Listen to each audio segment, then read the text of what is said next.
मैं निवेदन करूंगी, बार बार क्यों टोका जाता है महिलाओं को, उसके पीछे कारण है। आप सोने की भांति हो।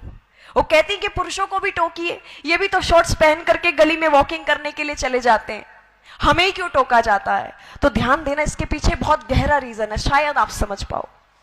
पुरुष एक लोहे की भांति है, लोहे से तुलना की गई है पुरुष की, लेकिन महिला एक हीरे की भांति है, एक गोल्ड की भांति है, सोने की भांति है।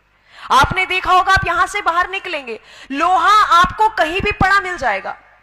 जहां कहीं भी आपको पता चले कि लोहे का काम यहां होता है, तो दुकान से बाहर पड़ा हुआ है, कहीं भी रास्ते में पड़ा हुआ मिल जाएगा, उसकी कोई देखरेख के लिए सिक्योरिटी वगैरह नहीं है। लेकिन जब आप कोई ज्वेलरी खरीदने के लिए जाते हो, गोल्ड और डायमंड की, तब भी यही स्थिति होती है क्या? कवर करके रखा जाता है, और कवर ही नहीं, ओवर सिक्योरिटी में रखा जाता है। साइरेंस यूज हो जाते हैं जैसे ही कोई टच करता है। लेकिन यहां स्थिति विपरीत आई, आप सोने की भांति हो। और मुझे समझ नहीं आता कि हमें छोटे ड्रेसेस पहनने में ही क्यों स्वतंत्रता चाहिए? हमें पढ़ने के लिए स्वतंत्रता क्यों नहीं चाहिए? हमें बाहर निकलने के लिए स्वतंत्रता क्यों नहीं चाहिए? हमें कुछ अचीवमेंट्स लेने के लिए स्वतंत्रता क्यों नहीं चाहिए? क्या छोटे कपड़े पहनने से ही स्वतंत्रता मिलेगी हमें?